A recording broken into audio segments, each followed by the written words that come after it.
From Florida's Space Coast, this is Your Career. Welcome to Your Career. I'm Debbie Featherston, your host, and with me tonight is my honored guest, Sheriff Wayne Ivey. I am so delighted that you've carved out time from your hectic schedule to come and speak to me and the viewers here. I'm honored to do it. Glad you invited me. Thank you. Well, I'm curious. You know, looking at your track record, you have really a fantastic history and great accomplishments that have led you to where you are today. And I'm just curious, what attracted you and what keeps you in law enforcement? Well, you know, I started out in law enforcement. I was never supposed to be a law enforcement officer. I'm actually going to work in the funeral home industry. Oh. I had done that in high school. And along the way, I met a lot of the different police officers and deputies that escort the funerals. And one of them asked me to come go on a ride along with them one night. And I fell in love with the job. You know, I saw all the different aspects of law enforcement, all the different things that you do in the course of a day. And I just fell in love with the job. So at the age of 18, I became a corrections officer for the Clay County Sheriff's Office. And at the age of 54 today, I'm blessed to get to serve as the sheriff of Brevard County. And, you know, you asked what keeps you in it. Love. I mean, I love this job. It's the funnest thing I've ever done in my life. And you get so many, there's so many opportunities to have a chance to help people, a chance to have an exciting day, a chance to do something great, a chance to, even when you have to negatively impact somebody's life by arresting them, a chance to do it so professionally and so righteously that it maybe puts them on the right path. So just so many opportunities to do the right thing. Yeah, really touching people's lives and making truly a major difference in people's lives. Yeah, absolutely. You know, every day when a law enforcement officer goes to work, they're going to make a decision that day that is going to forever impact or forever change someone's life. And it may be they stop and help them change their tire on the side of the road, and it just leaves that amazing taste in their senses of what law enforcement is.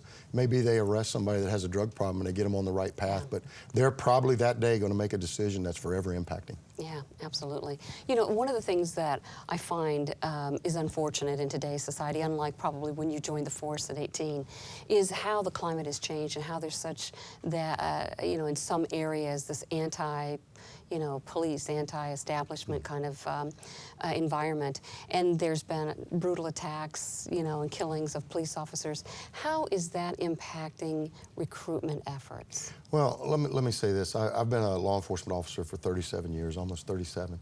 And I've never seen a time like we as a profession face today. Fortunately, it's across the country. It is a very small, vocal group of what I call ankle biters that have decided it's okay to verbally or physically target law enforcement officers. And the important thing for everyone to keep in mind is that it is such a small, minute percentage of our country that thinks that of law enforcement officers. The overwhelming majority look upon this profession as heroes and people they can turn to in a time of trouble. I can tell you closer to home here in Brevard County, we consider ourselves blessed to serve as law enforcement officers here. Our citizens love us, they trust us, and they have partnered with us to protect this community, just like we love, trust, and have partnered with them.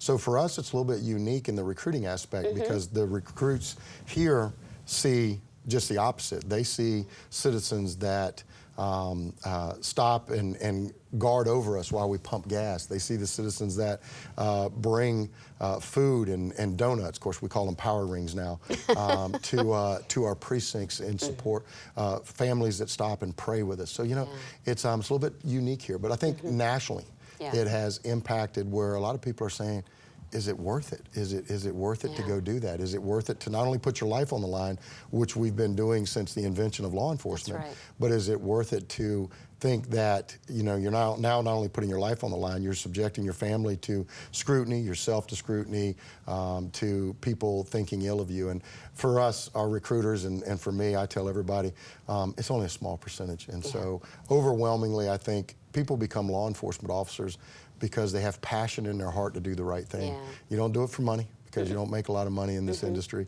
the best recruiting tool that we have isn't what we can put on a poster, it's what you were born with in your heart. And that's out there in great volume. Yeah, and that's huge. You know, tell us a little bit, Sheriff, about the duties and the responsibilities for those of us that may not have a good appreciation, right, of what an officer or a deputy does. You know, it varies so much during the day. You know, when you go 10-8, as we call it on the radio, when you go 10-8, you're going to start catching calls, and it may be a domestic, it might be a lost child, it might be someone's home's been burglarized, it might be a disabled motorist that's on the side of the road that we're just going to offer some assistance to. It's a very, there is an sundry of different things that you encounter during the day, and then you factor in the things that you do that are self-initiated, where you're stopping and talking to a business owner, trying to develop a rapport with them, or you see kids on bicycles and you stop and talk to them, or you're dealing with somebody in traffic enforcement mode, which is never a pleasant thing, but we try and make it pleasant. You know, we tell everyone that we don't like to give tickets. We'd rather give advice of slow down before you get yourself or someone else hurt. So it's a whole different volume of things you deal with, you know, during the course of that day. It's never boring. It doesn't matter what shift you're on. You know, we work 12-hour shifts, and if you come out at 6 in the morning, you're going home at 6 at night, and there's another group that's working from 6 at night to 6 in the morning, and it never changes. You know, you go through different waves. When you first start your shift, you might be dealing with traffic, or you might be dealing with somebody that's you know, just driven home from work and found out their house has been burglarized, and then you go into dealing with intoxicated people or DUIs, and then you try and catch up on your reports. So it's never a dull moment, and it's as I said earlier, it's such a great opportunity to be involved in so many different points, and to have a chance to be involved in someone's life in a very positive way. Yeah. Tell us a little bit about the recruitment process that really helps you to pinpoint that person that's got the right heart. You know, we actually do a very good job. A very rich pool of recruitments out there is former military, and you know, you know what you're getting with them, because they've put their lives on the line already in one capacity. They've disciplined. They usually have a very clean background, and so our vetting process goes through a number of different stages, and what it's designed to do is give us that best product at the end of the day. But all throughout it, you're gonna go through an interview with a panel. You're going to go through a drug screen. You're going to go through a very in-depth background, probably nothing you've ever experienced before, a polygraph, and then of course just the day-to-day stuff of, we interview your neighbors to see what they think of you.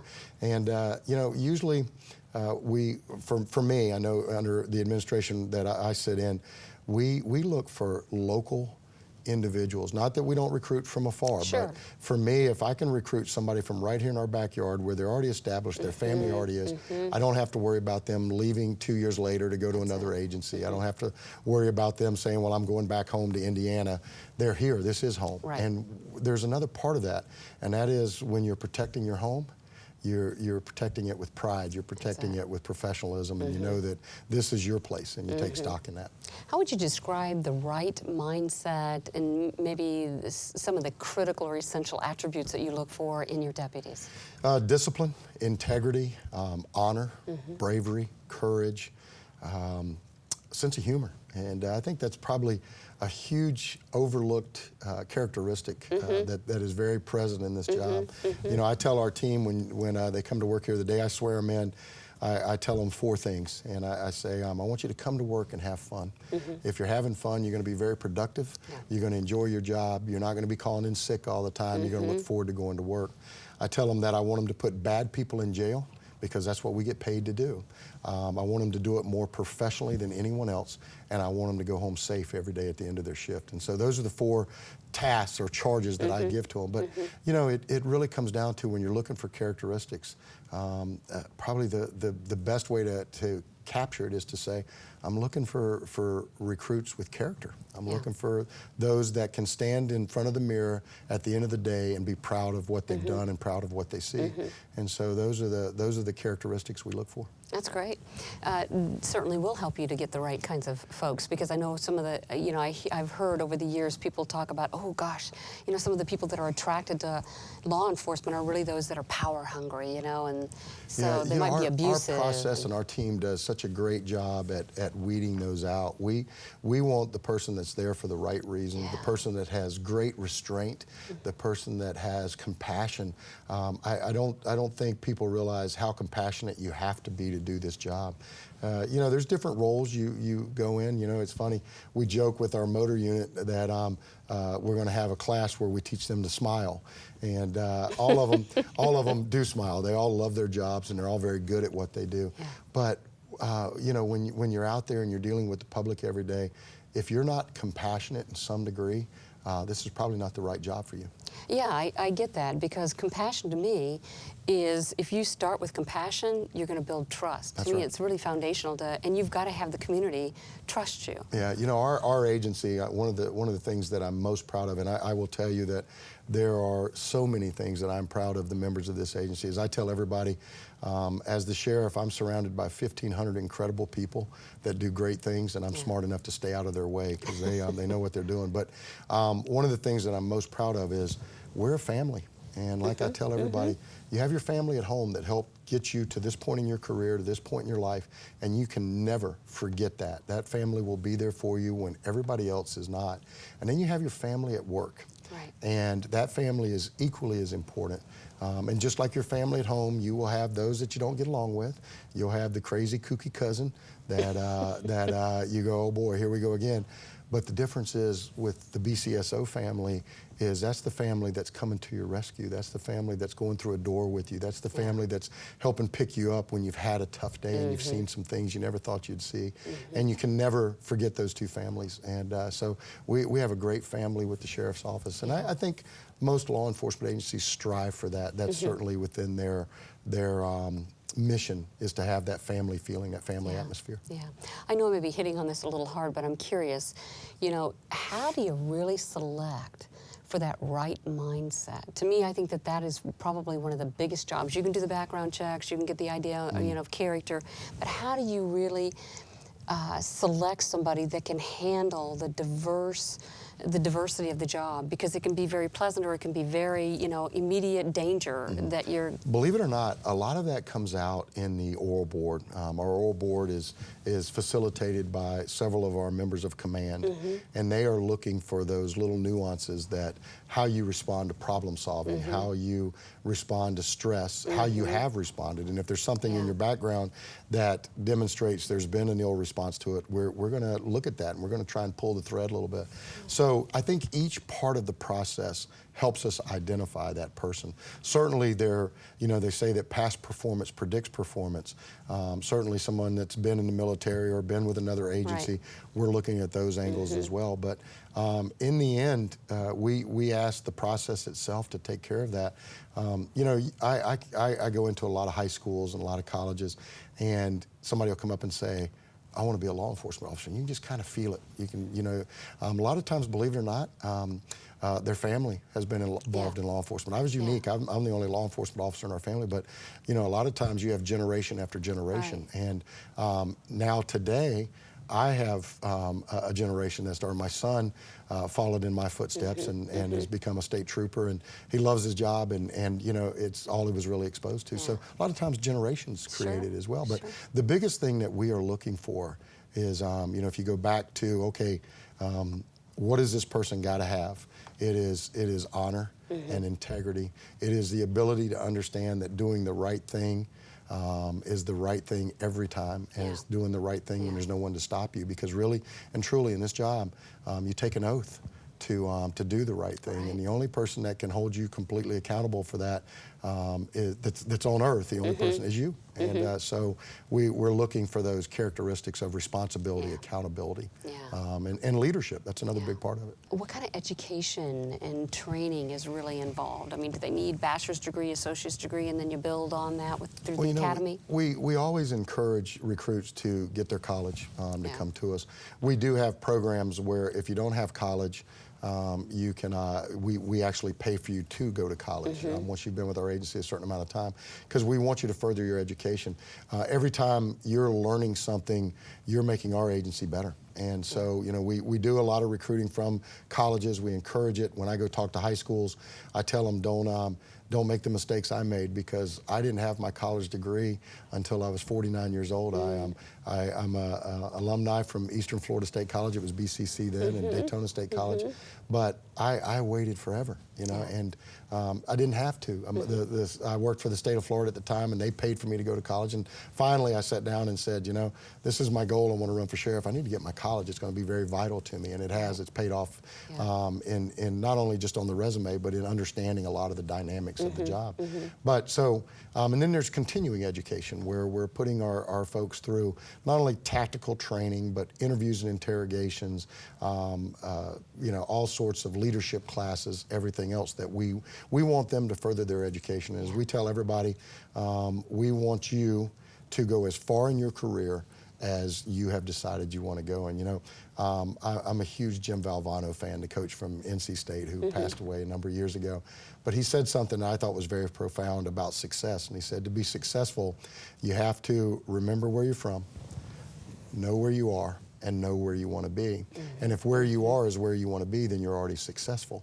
And so, you know, we tell people, look at your career. Are you perfectly happy where you are, and is that how you want to end your career? Or do you want to gain in your career and reach new heights and new levels?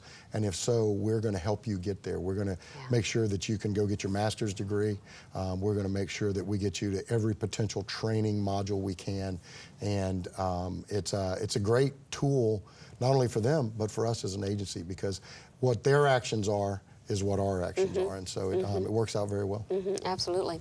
I would imagine some of the training through the academy is where you begin to, you know, train them, just like in the military, they're trained to work as a team. You know, it's a seamless team when they, you know, when they're responding to an emergency. Can you tell us a little bit more about that? Sure. There's actually two phases, and we're very blessed to have an incredible academy here at Eastern Florida State College with Dr. Ritchie and everything that he does. But I will tell you that there's two really components that feed right into the tip of the spear. And the first one of those is how they perform in academy, as you said, learning to work as a team, learning that they have to have their studies, their academics, to put all the pieces together, the firearms training, the fire rescue, or the rescue training of being able to apply first aid and everything else. It all comes together. And that's a very long and tedious process. It's, you know, 600 plus hours that they go through. And then the second phase is just as vital, if not more vital, and that is the field training phase. And that is where they're going to spend up to 12 weeks in training, riding side by side with an experienced law enforcement officer. And that is a very vital component. In fact, when we look at where we have people that we've made great selections, we're ready to do the job, when they get to the FTO phase, it's a different world, it's a different beast. And you'd be amazed how many people come out of police academy and they work on the job for 3 days and say, this isn't what I thought it was going to be. I don't want to do this. And so, you know, that's a very vital part for us, because the last thing we want to do is have somebody make it through that FTO process, and then they're out there on their own, and they're either not capable of doing it, they're scared to do it, or they just aren't the right fit for it. And so each of those processes, when you go through the employment process, the background, the interviews, everything else, it steps to the second part of the process, which is the academy, and then the academy steps to the FTO part. And so all of them work very well in conjunction with each other. Yeah, absolutely. So it doesn't surprise me that you would have some people get into that real world experience, you know, that situation, right? It's kind of like for a very different environment, maybe. Somebody that's a teacher that's going into the public school system that says, oh my gosh, this is definitely not, they've gone all the way through their degree and then they get into the classroom and go, no, no, no. Kids? I didn't realize I was dealing with kids. While the dangers might be a little bit different, although I'm not sure anymore working as teachers, but while the dangers may be a little bit different, I think the scenario you offered is very real, very similar. And you think this is what you want to do. And, in some cases, it's even what you've been led to think what you want to do, I almost made that mistake with my son. I wanted him to be a school teacher and a wrestling coach. Didn't really ask him what he wanted to do because I had picked it for him. And then found out along the way that he wanted to be a law enforcement officer. So, but I very similar in structure. You go that far, you get your education, and you walk into the classroom, and it's not. You go that far, you get out there, and you're having to deal with the first conflict where you got 5 people yelling at you, and you're having to problem solve and contain and everything else in it. And I'll give you a very deep example, but certainly a real one. We had one of our deputies that was involved in a shooting a couple years ago, Nick Worthy, and he immediately came under fire. First round went through the windshield, and actually just as he was getting out of the car, hitting the headrest, Nick got out, guys shot at him numerous times, and Nick ended up shooting the guy and eliminating the threat, killing him. We had 2 brand new deputies that had been on the job 3 or 4 days at that point. They were the first group with their training officers that came to the scene. Both of them the next day said, this isn't for me. And while it took something tragic to expose that, it's good that it did, because the last thing we would want is for them to be out there and not be completely comfortable in the job and not feel like they're doing it right. Absolutely. Well, I'm curious, how has the role for a deputy changed over the recent years? Maybe the last 5, 10, 20 years, or has there been any specific change in any way that? Well, the response, the calls are the same. The different types of calls and everything are the same. The laws have changed somewhat, which puts us in a better posture. For example, in domestic violence, and 37 years ago when I started, if you went on the scene of a domestic violence, if you didn't witness the person hitting the other person, if it didn't happen in front of you, you couldn't make an arrest on it. You had to go to the state attorney's office and file for a capias or a warrant. Today, thankfully, those laws have changed where if there's any evidence of domestic violence, emotionally or physically, we have the authority and the power to make the arrest. So, you've seen some laws change, but the calls, they're the same calls, Humans are humans is what we're hearing. They are, and community policing is a huge component of what we do. We constantly try and partner with our community. And social media has changed the game in that a lot. How we outreach, how people reach us has changed. Everything is on TV, or on video, I should say, the second it happens. And so it's changed a lot of the dynamics, if you will. But responding to the calls is still the same. You're going to dangerous calls. You're going to calls where you get to tell somebody good news that their child's been found, or their dog that was missing was found. You're stopping in the middle of the road to get a turtle out of the road. It just only in Florida. Only in Florida, yeah. But it's just a great job, and a lot of people tell me that they see how much I love my job in my face and in my actions. And I tell everybody this, and I think it applies to every aspect of what we do. This is like going to Disney World for me. I waited my whole life to get here. I'm riding every ride in this park, and I think our deputies and our corrections deputies and everybody else do it. And that's probably a component that a lot of people don't realize. When you think about the sheriff's office, you think about what we call the star car. There are so many other components of the sheriff's office, the workings, and a lot of times you'll hear somebody say support components. I don't ever use the word support in any capacity, because if you take one piece of this out, whether it's the communications officer, whether it's the fiscal responsibility, whether it's the IT director, the IT department, you take one piece out and we fall apart. We don't work like we should. So, there's so many different aspects. There's not just the deputy sheriff, there's the corrections deputy that are in an extremely dangerous role every day. There's the communications officers that are the first line of defense for our citizens. They're the ones that are getting the calls. They're the ones that are sending their soldiers in to do the work and sitting there biting their nails, wondering how they're surviving, what's going on.